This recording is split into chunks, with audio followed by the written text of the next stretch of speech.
अस्सलाम वालेकुम बच्चों, कैसे हो? ठीक है, एकदम बढ़िया, मस्त फिट फाट। Good morning.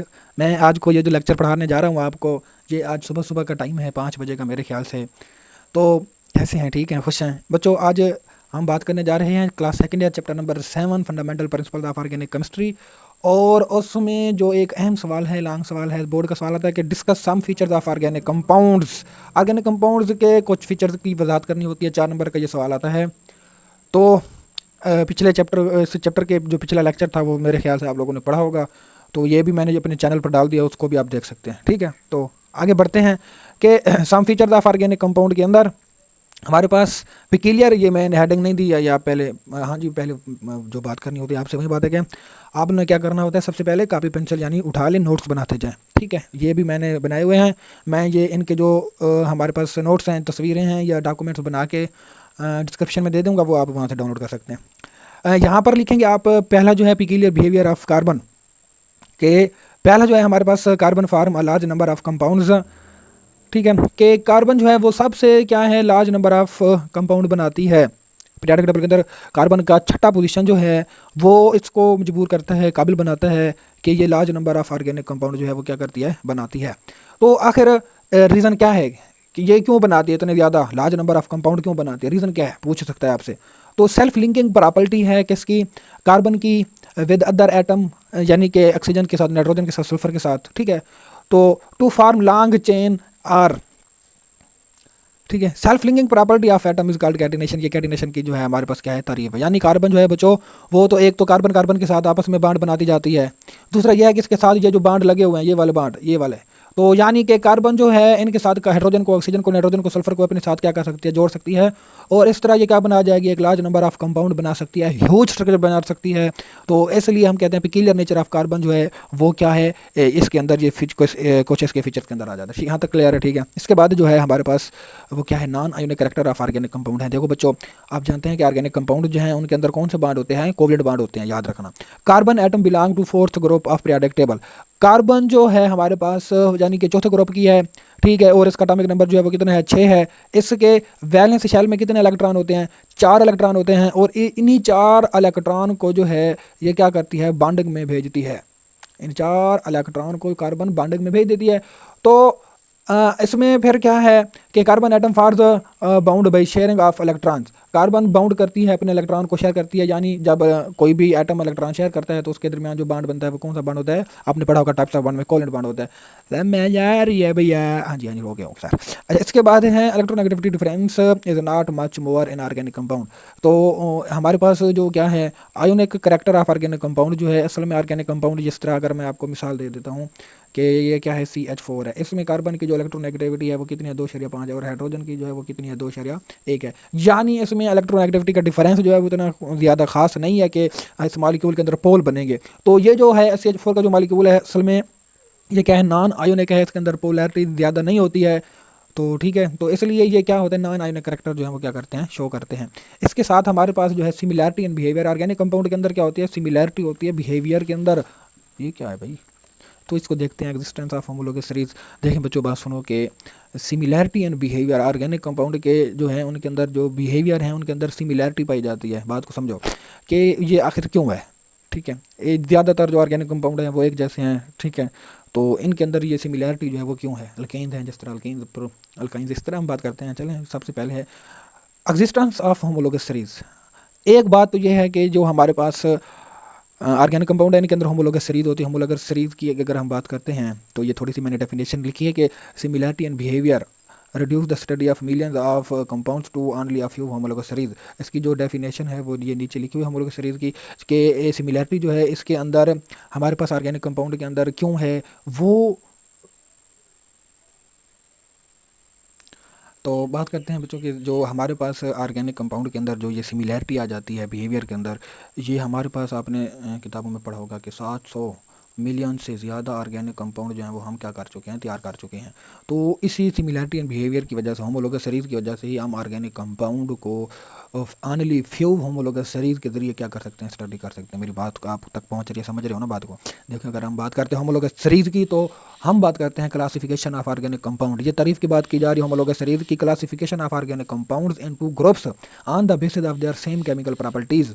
Same chemical properties base पर हमने ऑर्गेनिक कंपाउंड्स को मुख्तलिफ ग्रुप के अंदर क्या कर दिया है, क्लासीफाई कर दिया है।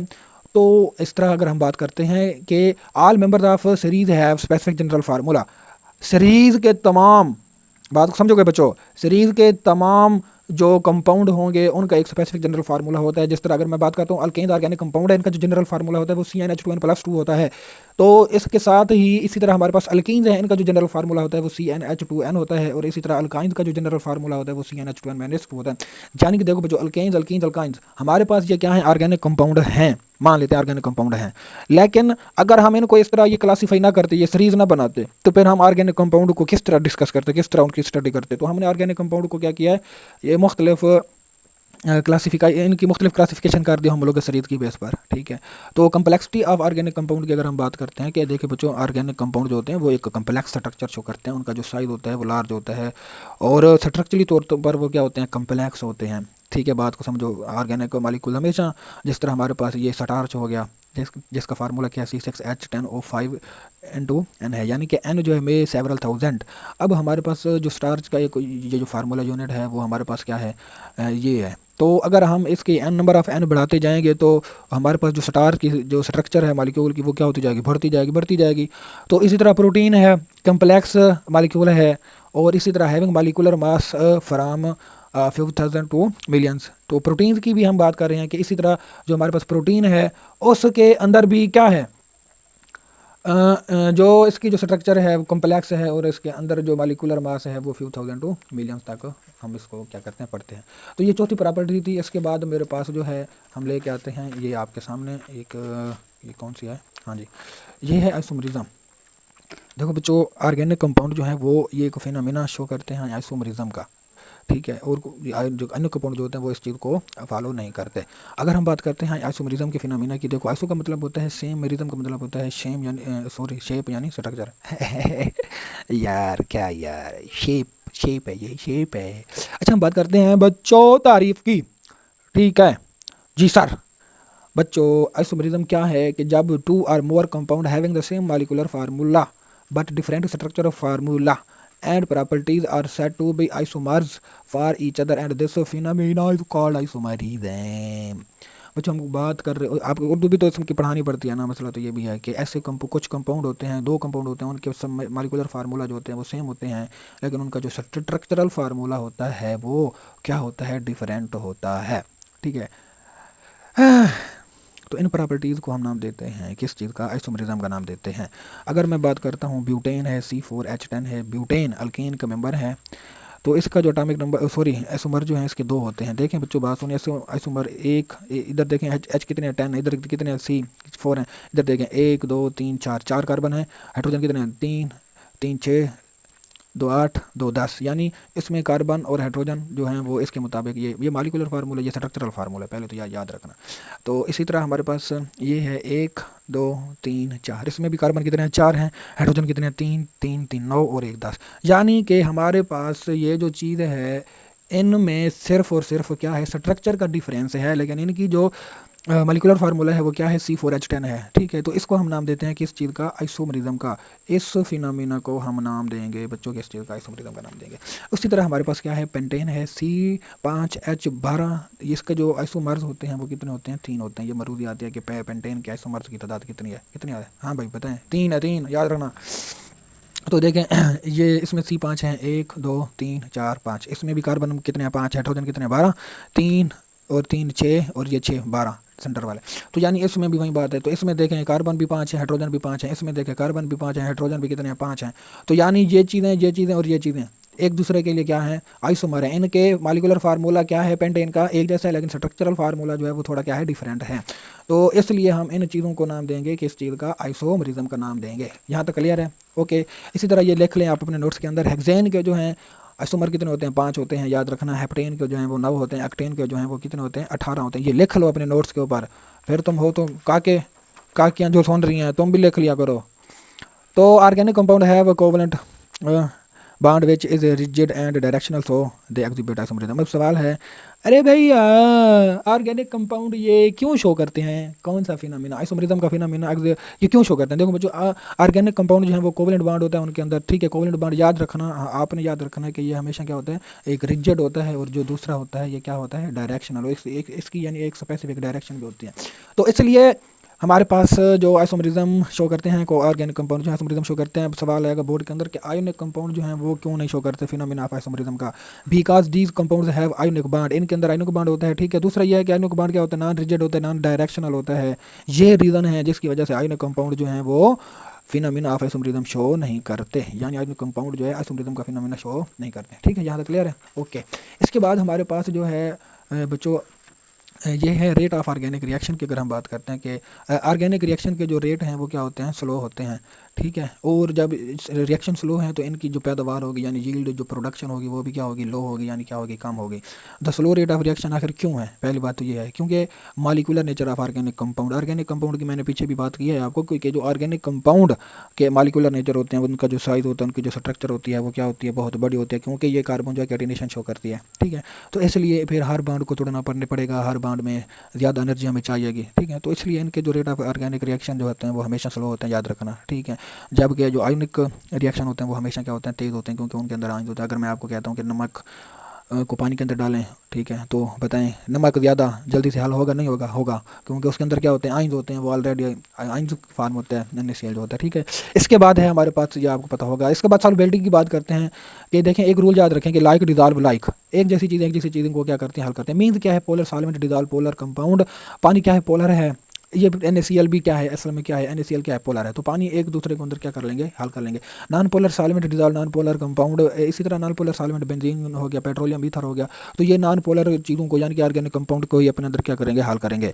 तो in fact covalent compound mostly non polar होते हैं, इसलिए ये बेंजीन पेट्रोलियम ईथर के अंदर जो है वो क्या होते हैं, हल हो जाते हैं। तो इसी तरह हमारे पास बच्चों ये सवाल है कि large number of organic compound is due to catenation property of atom carbon, यानी कि कार्बन एटम जस्टिफाई। कि ऑर्गेनिक कंपाउंड जो हैं उसके ये जो large number of organic compound बहुत ज़्यादा 700 मिलियन से ज़्यादा आज ऑर्गेनिक कंपाउंड पाए जाते हैं, क्यों हैं, आखिर वजह क्या है? तो ये सिर्फ और सिर्फ कार्बन की कैटिनेशन प्रॉपर्टी की वजह से है। मैंने पहले भी आपको बताया कि self linking property of element is called catenation. अब देखें कार्बन एलिमेंट की यूनिक प्रॉपर्टी है, मैंने पहले भी बताया कि कार्बन का एटॉमिक नंबर क्या होता है, 6 होता है। कार्बन के वैलेंस शेल में 4 इलेक्ट्रॉन होते हैं और ये हमेशा क्या करता है, बॉन्ड बनाता है इन इलेक्ट्रॉन को यूज़ करके। तो इसलिए ये कार्बन जो है वो ज़्यादा large number of organic compound बना सकता है, यानी कि एक बड़ा स्ट्रक्चरली बड़ा मॉलिक्यूल बना सकता है। अच्छा बच्चों, इसके बाद है वेद ऑफ कैटिनेशन ऑफ कार्बन। बच्चों याद रखना, कार्बन मुख्तलिफ तरीक़ों से क्या करती है, ये कैटिनेशन के अमल को शो करती है। कार्बन इस तरह भी कैटिनेशन कर सकती है, इस तरह करेगी तो ये कोई नॉर्मल ऑर्गेनिक कंपाउंड बनेगा, इस तरह बनेगी तो ये ब्रांच यानी आइसो बनेगा। और इसी तरह ये साइक्लिक फार्म है कार्बन, इस तरह साइक्लोप्रोपेन बनाती है, ये साइक्लोब्यूटेन बनाती है, यानी कि साइक्लिक फार्म में भी कार्बन जो है वो क्या करती है, कैटिनेशन, ठीक है। स्ट्रेट फार्म में, ब्रांच्ड फार्म में, साइक्लिक फार्म में, ये इस तरह। तो इसी तरह कार्बन जो है देखें, कार्बन कार्बन के दरमियान सिंगल बॉन्ड भी होता है, जिसे हम नाम देते हैं अल्केन का, अल्केन हाइड्रोकार्बन का। तो इसी तरह कार्बन कार्बन के दरमियान ट्रिपल बॉन्ड भी होता है, हम उनको नाम देते हैं अल्कीन का। कार्बन कार्बन के दरमियान क्या है, ट्रिपल बॉन्ड भी होता है। तो कैटिनेशन जो है कार्बन वो देखें कितने तरीकों से करती है, 4 तरीकों से करती है, स्ट्रेट, आइसो और क्या है, साइक्लो, और ये इस तरह डबल बॉन्ड, ट्रिपल पर सैचुरेटेड और अनसैचुरेटेड की अगर हम बात करते हैं। तो आई होप आपको ये लेक्चर आज का समझ आ गया होगा। इसमें से कोई सवाल हो तो वो मुझसे कमेंट सेक्शन के अंदर पूछ सकते हैं, और मैं आप परेशान ना हूँ, मैं इनके जो नोट्स हैं वो आपको डिस्क्रिप्शन के अंदर ये दे देता हूँ, लिख के दे देता हूँ, ठीक है, बना के दे देता हूँ। तो ये मेहरबानी होगी चैनल को सब्सक्राइब कर लें मज़ीद इस तरह के टॉपिक सुनने के लिए, और लाइक किया करें, वीडियो को शेयर किया करें ताकि दूसरे बच्चों का भी फ़ायदा हो सके। ओके बच्चों, अल्लाह हाफिज़, bye bye, good night, good morning.